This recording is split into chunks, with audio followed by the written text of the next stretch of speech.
Hello, everyone, and welcome to this edition of Book Talk with Kara. And I'm thrilled to have three of my writing friends back this time. We've got Sarah Sundin, who writes amazing World War II fiction, Jennifer Deibel, who writes great fiction set in Ireland, particularly, but kind of all around that region. And then Laura Frantz, who writes amazing fiction that's all over the place, really, the kind of colonial time period in different parts of the US. So I thought how we could start is with each of you talking about just a little bit about who you are in your next book that's coming out. And Laura, we'll start with you because you have the book that's coming out the soonest. Right, January 3rd. I'm so excited. It's so fun to begin a new year with a new book. And this is my second Scottish novel. My previous one was A Bound Heart, and it had half the action set in Scotland, and then we had those characters sail for colonial America, colonial Virginia. I tend to get real excited and stay in one place in Virginia. But this book lets me write in the Scottish setting entirely. So I think you have 400 or some pages entirely in Scotland. The novel opens in France, then moves to England, then moves to Scotland. So in a quick little book blurb, it's basically set in 1715, where you have an English heiress who flees to the Scottish lowlands. It's a very political time, lots of upheaval, and you have a Scottish laird as a hero and a Northumberland heiress as our heroine, and there's lots of historical fireworks. So there. So fun. And you and Pepper Basham went with some readers to Scotland. So I'll have to talk about that too, because I know you probably got all kinds of ideas and layers while you were there. But Jennifer, your book is set primarily in like a boarding school type of environment. So tell us a little bit more about you and this book that's coming out in February. So The Maid of Ballymacool is set to release on February 21st. And this was a really interesting story to write because, like you said, it is set at a boarding school. Ballymacool House is an actual manor house that's located in County Donegal, just outside of Letterkenny. And it was the home, historically, it was the home of one of the ascendancy class families, which was sort of this upper crust society that formed after Ireland gained their independence. So the story's set in 1935, but Ballymacool is sort of this time warp that's sort of been held back from any modern developments. And so it feels much older. And so we follow the story of Brianna Kelly, who has lived on the grounds of the boarding school her entire life. She was left as an infant on the doorstep of the headmistress, Maureen McGee, and has worked basically as the lowest scullery maid there for her whole life. And the older she has gotten, the more the headmistress has sort of been animistic towards her and just really treated her unkindly. And it gets worse and worse the older she is. And now she's 21 and she really just feels stuck. She's never been off the grounds, and she just has this burning pull to do more and be more, but she doesn't really see how she can get there. And so the hero is Michael Ray, whose family is also one of the ascendancy class families on the other side of Letterkenny. His cousin has been sent to Ballymacool boarding school because she has basically burned all of her bridges in her home of Dublin County. And so they tried to get her as far away from there as possible. And now she's come to Ballymacool and she's starting all kind of problems. So her cousin Michael has been sent to kind of tamp down her behavior, as well as kind of act as a bodyguard, because some of the girls at the school are sort of not so happy with him. So he runs into Brianna. Him and Brianna keep running into each other on the grounds, sometimes quite literally. And he's very drawn to her, and he's not really sure why. Like, she's beautiful, of course, but there's something else about her that he just can't place. And so as the story goes on, they sort of form this unlikely friendship, and he ends up helping her kind of unravel some of the threads of her past, and sort of, so there's things of identity and belonging and family and purpose and all of that. So it's kind of got a Cinderella type vibe to it. So yeah, it was really interesting to write. Sounds really fun. And it's a perfect segue to Sarah's book, because Sarah's is set in Denmark just a few years later during World War II. And Sarah, you do such a marvelous job with World War II. What drew you to this particular story? Well, The Sound of Light is set in Denmark in World War II, and I was drawn to it because I kept, as I'm doing my general research for my other books, I kept reading these stories of what was happening in Denmark during the war. And some of the most amazing stories of World War II have come out of Denmark, and I wanted to tell the story. And so it was twofold. First of all, I was reading about the rescue of the Danish Jews, which is a phenomenal, inspiring story. If you hear a really uplifting story of something that came out of World War II, that's your story. And that's the one I really, really wanted to tell. And basically they were able to, once the Germans decided to deport, they were going to deport all the Jews in Denmark on a single day during Rosh Hashanah, and just really cynical. And the people of Denmark just rose up as one and said, you will not do this to our countrymen. And they transported them, almost all of them, they transported to the waters. And I read of a story of a man named Knut Christensen, who was an Olympic rower, and he was literally rowing people across to Sweden. And I thought, ooh, that is a story I want to tell. So I made up my hero, and his name is Henrik Elefelt, and he is inspired by Knut Christensen. He's not quite the same, but he is also an Olympic rower. And when the war comes, when the Germans invade, and he's been living this playboy life, he's just this dissolute lifestyle, his life's a mess. And when the Germans come, it's just kind of a shocker moment to him, and he realizes, I don't want to keep living like this.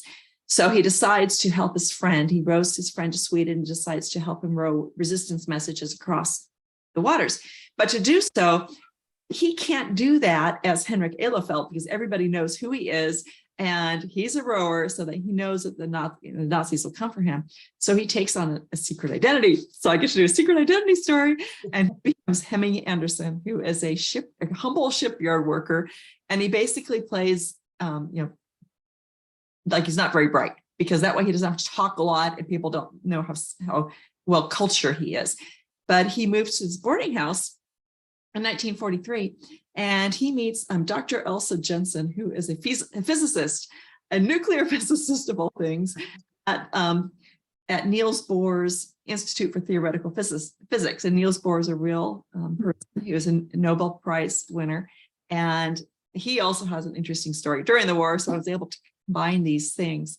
So Elsa, as a woman, is roped into doing dumb things like making copies, because, you're a girl, you're a secretary, you shouldn't be a physicist. So but that puts her in a position when her friend wants her to print resistance papers, she already has access to the mimeograph. So she begins printing these papers. But so meanwhile, Henrik and Elsa are drawn to each other, but she's wondering, he's this not terribly bright shipyard worker, and he's looking at her as like, I'm interested in her, but I can't let her know who I am. So it's this wonderful story of forbidden, love and forbidden attraction, I should say. And it was a horribly fun story to tell. As you can tell, I've been babbling for the past few minutes. That's so much fun. And I think for all of us, when we're writing, there's usually some spark that gets us going and gets us wondering. And so sometimes it can be that you're researching another book and then you find this thread that you're like, oh, I have to come back to that. And there's discovery is just so much fun. So Laura, how did you discover your book? How did you discover the hook that made you go, I have to tell this story? Truly, it's like I have to tell it. Well, I had grown up all my life knowing that I was, our family had been into ancestry, and we had this genealogy, this fancy chart, and you grow up and it's just normal to you. Well, it wasn't until a few years ago that the chart suddenly became fascinating to me. It was like I was magnetized to it. And I realized, kind of, although I'd grown up knowing it, that my sixth great grandfather, was a nobleman in Scotland in the lowlands. There were several castles associated with that family. They fought in the Jacobite uprising of 1715. They lost. They were considered traitors to the crowns. They had to forfeit their titles, their lands, their castles. and they came to America, which is why I'm here. So that was the inspiration, and it just started me on a kind of a wild ride of research for 2 years, finding out more about this family that was my family. But I had to grow up to kind of appreciate it. So there you go. That was the germ that inspired the little kernel that inspired that novel. And it's so fun because it's got such a personal connection where you're like, Yes. these are my people. This is my family, Yes. my heritage. That's got to just have been so much fun. It was wonderful. Yeah. Well, and I know that when I think about like the book I'm writing right now, and I'm researching frantically, I would say I'm building the plane as I'm flying it. I'm building the plot as I'm writing it, which isn't my preferred style, as Sarah knows. But sometimes you do, and you find that resource where you're like, oh, okay, now I can actually tell the story. Have any of you had that moment where you were like, I think I've got a story and I'm writing it and I'm not sure it's going to come together, and then you found that thing, that article, that person, that hook where you're like, oh my gosh, now it's all going to come together. And so what was it for this book? What was it for the book that's coming out that you were like, this is it?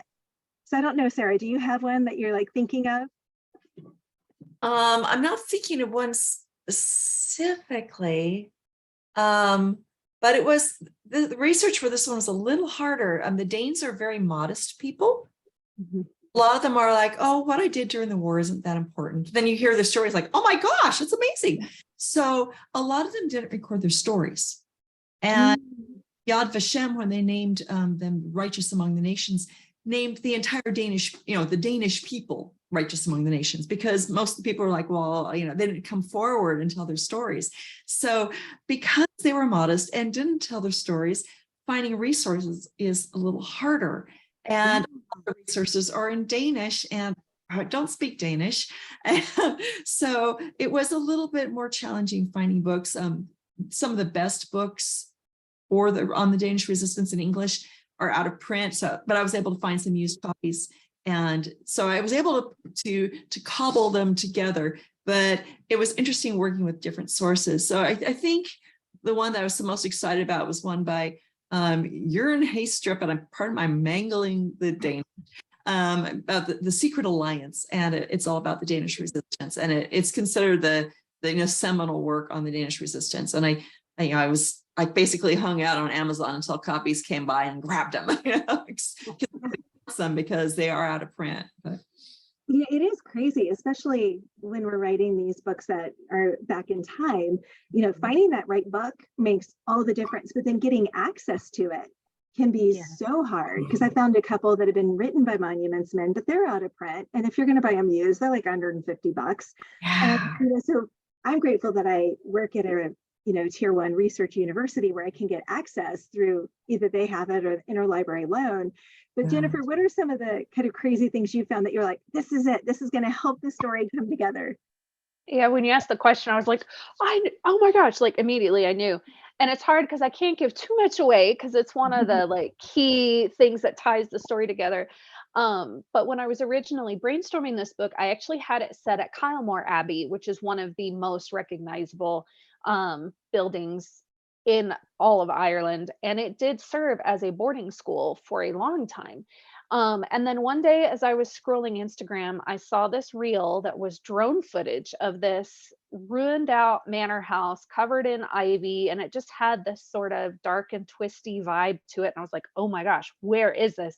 So I found the little pin they put on it, and I went and looked it up, and it was Ballymacool House. So I fell down the research rabbit hole, and I found that it, like I said before, it was a historical place. A family actually lived there, one of the ascendancy class families. And then during the Irish War for Independence, it was actually overrun by a few different troops, and the family was ousted.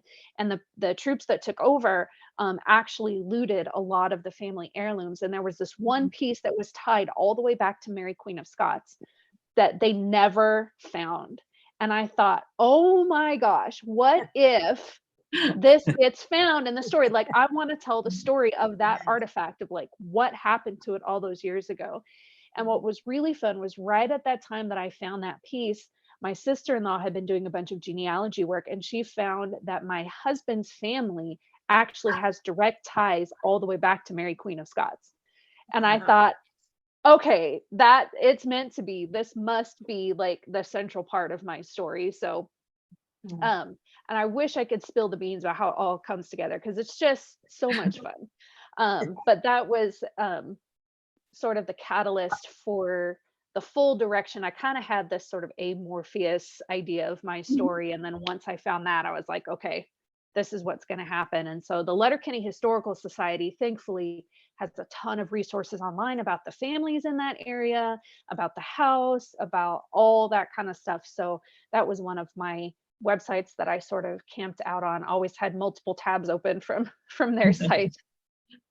Yeah, right now I've got Pinterest with all the pins on it, and I keep going back to it to be like, okay, so what does that look like, and where's this? And so, Laura, when you're doing research like that, yours is even more in the past than the rest of us who write more around like that World War II, 30s, 40s time period. What kind of unique challenges does that give you when you're trying to write a story?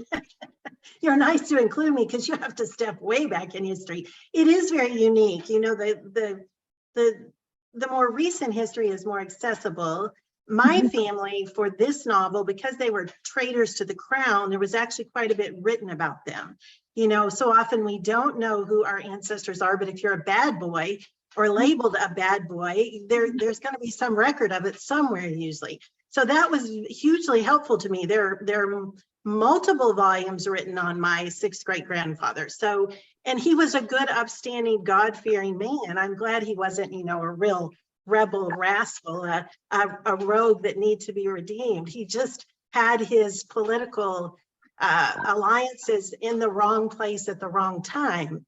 And but anyway, it's a challenging century. Notice I try not to venture out of the 18th century, because there's such a thing as accumulated knowledge. And I'm sure you all can agree, if you stay in one time period, not that you're an expert on it, but you just amass knowledge so that you're not frantically, you know, I know what they wore for the most part. You know, I know what they were eating. I know what current events were happening, what was, you know, hot in medicine and literature, you know, what was going on with church and religion. So you know, it saves you a lot of time. So for this book, I think I have 2 books in the 19th century, 18th or 19th century, yes. But all the rest of my novels, I think that would be 12 or 18th century. So I just rely on that accumulated knowledge. But for the challenge for this novel was that it was set in Scotland, and I am telling the story through an American lens. You know, I wasn't blessed to have lived there like Jennifer, you know, but Sarah and I have visited multiple times the countries that I think we write about, but you know, you still have that American lens, so you have to tell it, you know, with that in mind. It's a flawed book.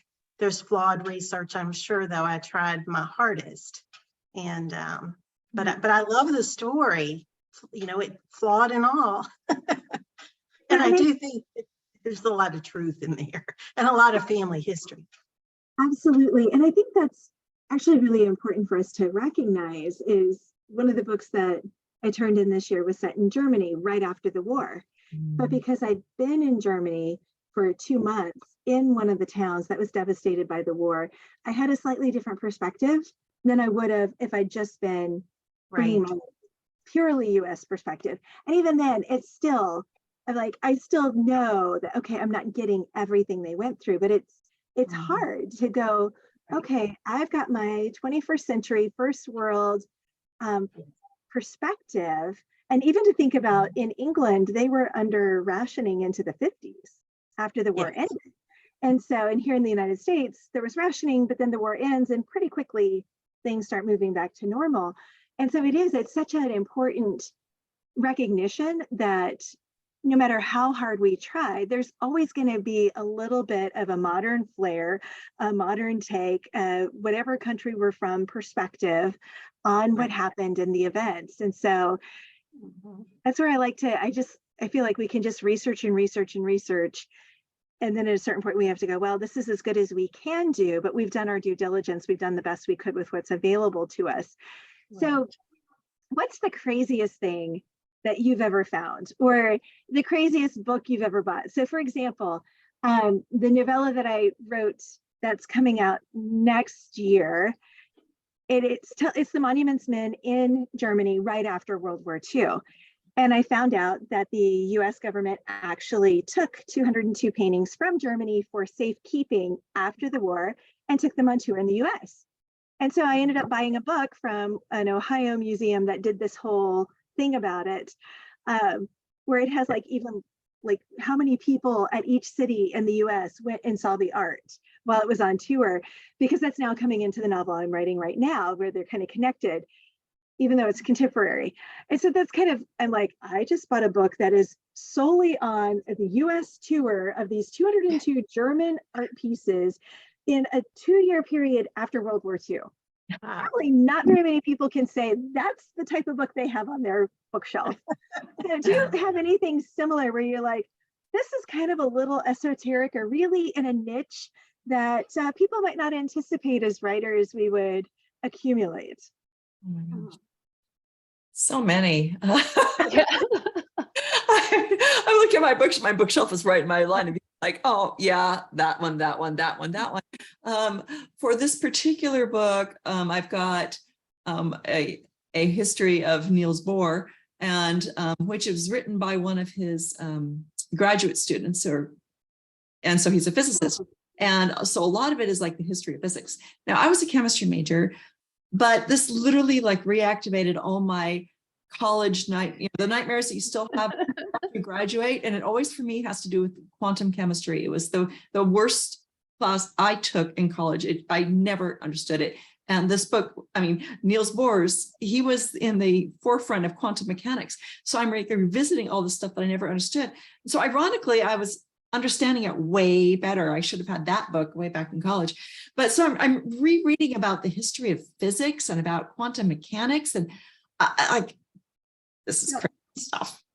Yeah. And then the book I'm writing right now, which it's set in England during the Blitz, and he is a BBC correspondent. And I just bought a ridiculous, rather expensive out of print book about the history of the BBC during the war. It's like, that's pretty specific. And those are the books I won't get rid of, because I would have thought I'd never write another World War II.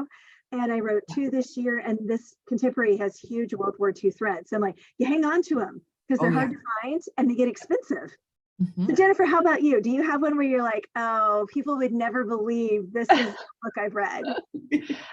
Yes, it's a memoir of a modern Irish matchmaker that was co-written.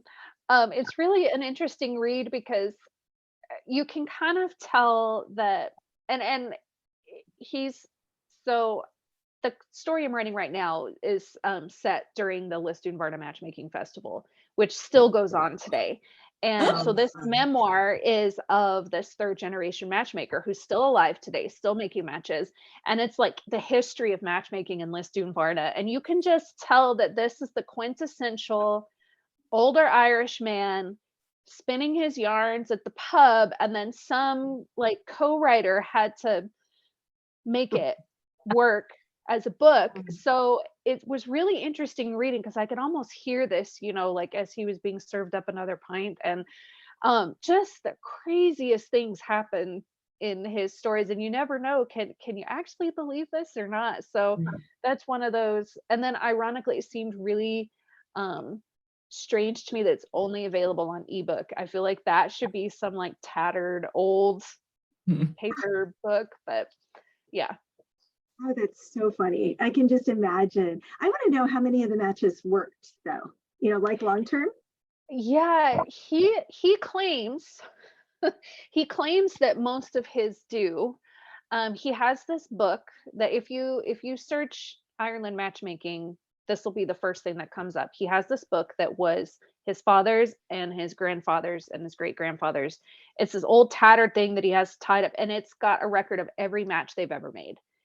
And he claims that if you lay your hands on the book and close your eyes for like 7 seconds and make a wish or say a prayer or something, that within he has two different promises. One is that like within 30 days you'll be in love, and then if you do this extra step within 3 months you'll be happily married or something like that. And he claims that it works.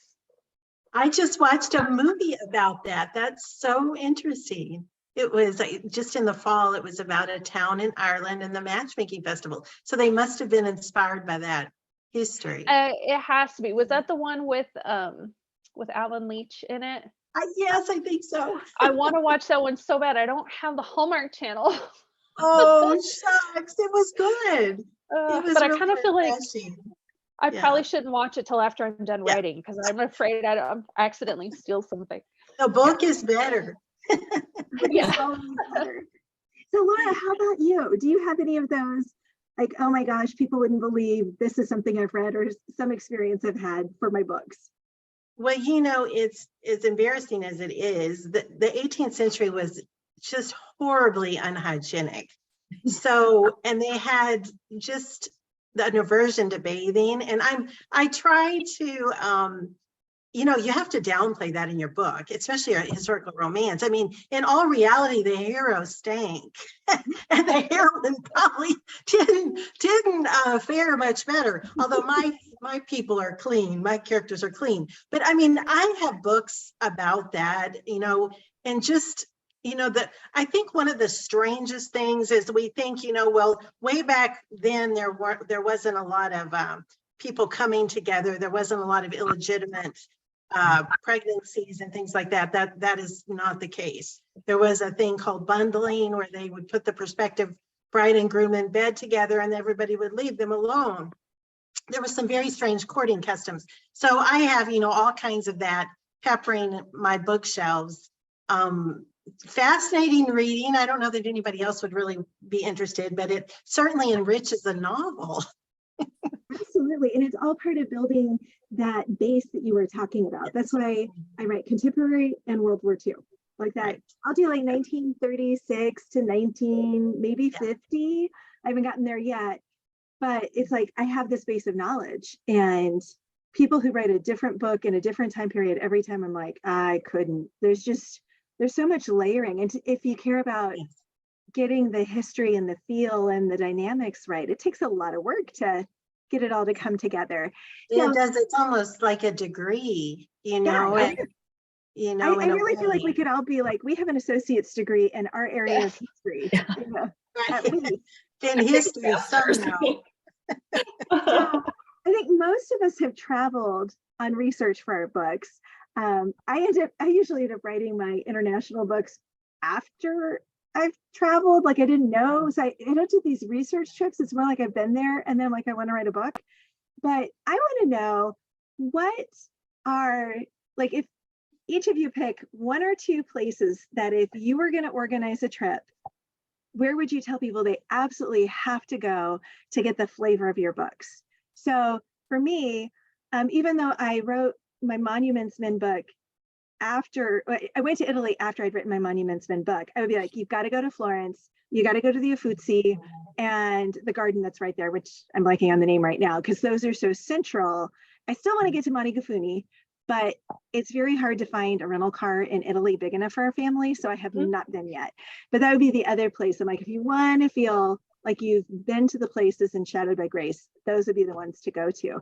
So Laura, where would you tell people that they have to go to get the flavor for your Scottish books?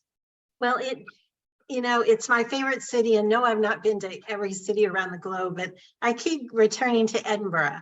I love Edinburgh. Oh my goodness. I've never met anybody that doesn't love that city. It's just magical. And I've seen it in different seasons, summer, fall, spring. I was there in a snowstorm, which was like being in the middle of a snow globe. It was just incredible. So that city, it's not just full of Edinburghers, or however you say that, it draws from all over Scotland. It has quite an international population too. But, at one time, 100 years ago, it didn't. But it's the best of Scotland. I mean, you walk the mile from Edinburgh Castle to Holyrood Palace, and you get a dose of all these centuries. I mean, it's hard to imagine, you're standing on cobbles that are hundreds of centuries old. And I had a friend recently, or a reader say, oh, here's the one. I don't want to visit Edinburgh because it has such a bloody history. It does, but doesn't every major city have that same thing, you know? But I said, don't let it deprive you of the joy of it and the history of it. So Edinburgh for me. Oh, it's so beautiful, like Arthur's Seat, and you know, that hike up there, and yes, it's such a charming place. And the scones and the tea. Oh, the clotted cream. Yes. Yes. All right, Sarah, where would you send people? Because your books lately have been all over Europe. So where would you send them? And ironically, in the past, I've gone to almost every place that my books have been set. And I think the exception at that point was I had a series with flight nurses who were based in North Africa, and I was writing those during Arab Spring. So yeah, not visiting, but I did go to Italy, and southern France, where most of those stories were set too. So I was able to visit those. But I had 3 different trips to Copenhagen scrapped due to so I have never been to Copenhagen. It's driving me bonkers. And we were even hoping we can get there, at least during when I was doing my final edit, so I could get that flavor in. And I did that when I wrote my novel, The Sea Before Us. And my trip to England was scheduled during my editing phase. And I went and visited Suffolk House, which is where they did a lot of the D-Day planning. And I couldn't find a floor plan online, but we visited it. And it was completely different than I imagined and wrote. And so I'm emailing my editor, can I change this? And she's like, yeah, please. So I was able to get the details from that in. So I was hoping to do the same thing with this book, getting there and being able to walk the streets and get the feel for it. Because I really, that adds so much to a book. And for this book, I was not able to get it. And so I, like Laura was saying, it's, the book is flawed, there's research holes. And I know that with this book because I have not been there. I haven't gotten that true flavor of Denmark. I did the best as I could with the research and understand an entire book about the Danish culture, how they view things and how so I tried to get in as deep as I could, but it's not the same as actually being there. So if I were to go, I have a list of places I want to go. Basically, just walking around downtown Copenhagen. It's a beautiful city. Have to see the Little Mermaid statue, which actually inspires my hero in this book. There's a museum of the Danish resistance, which one of my good friends was actually in Copenhagen a few months ago, and she took a whole bunch of pictures, and it was amazing. And I want to go up the coast where Henrik has his villa, his beautiful seaside villa, and I want to see that. I based it on a real building, which actually was used for the resistance. So I want, those are the places I want to see. That'll be your dessert, Sarah. Sorry? That'll be your dessert. Yeah, I hope so someday. Well, and when we were in Berlin in May, one of the places I went to, one of those spur of the moment little places we'd walked by that I ran through, and Eric didn't even go with me, which kind of surprised me because usually he's up for any museum, but it was the Museum of the German Resistance. And those sometimes, because it's so easy, if you're not there, you kind of get in your head, everybody was this way about Nazism or this way. And it was so fascinating because they had 16 different groups that were resisting in different ways. And so, there's something about going there and walking through the exhibits and picking up the information that, I love Google. I love being able to walk down the street, but you're right. There's something about actually being there and going, oh, I want to run in there. Oh, I want to see what's around that corner, that just can make such a difference. So sometime maybe we'll go to Copenhagen together. That would be awesome. And Jennifer, where would you tell people to go? I think because my books kind of, so far, the first book was in Donegal, second book was Galway City, third book is Donegal. So I would say do a tour of the Gaeltacht areas, which are the rural areas where Irish is the first language still of the majority of people. That way you get outside, you get beyond the Blarney, you get beyond Dublin, because let's face it, Dublin is amazing, but Dublin is not Irish. Like Dublin is Dublin, it's its own thing. So I would love for people to go way out into Gweedore on the coast and walk on the beaches, visit the pubs, have a Sunday roast. You have to walk down the shop street in Galway. Galway is just such a magical city. There's so much music and culture and art, and I think a lot of people don't really expect that from Ireland. They kind of put it in this box of it's this type of music and that's it. But it's such an experience to get the smells and the sounds of the buskers on the street, and like Laura said, the cobblestones that have been there forever. Galway still has their actual shopping mall. One of the walls is one of the walls, the original like medieval walls that surrounded the city when it was first built, and there's just history around every corner. So that would be my advice, is to get a tour of all the Gael-talked areas. That's amazing. Well, and for those of you who've been listening and watching, hopefully now you have a flavor of the types of books and the history and places that these ladies are setting their stories in. And they are all incredible writers, and I can't recommend their books enough. So The Rose and the Thistle by Laura comes out in January 2023. The Sound of Light by Sarah comes out in February 2023. And The Maid of Ballymacool it's written by Jennifer and will come out in February 2023 as well. So thanks so much for joining me, ladies. It was always great to catch up with you. Thank you so much. Thank you.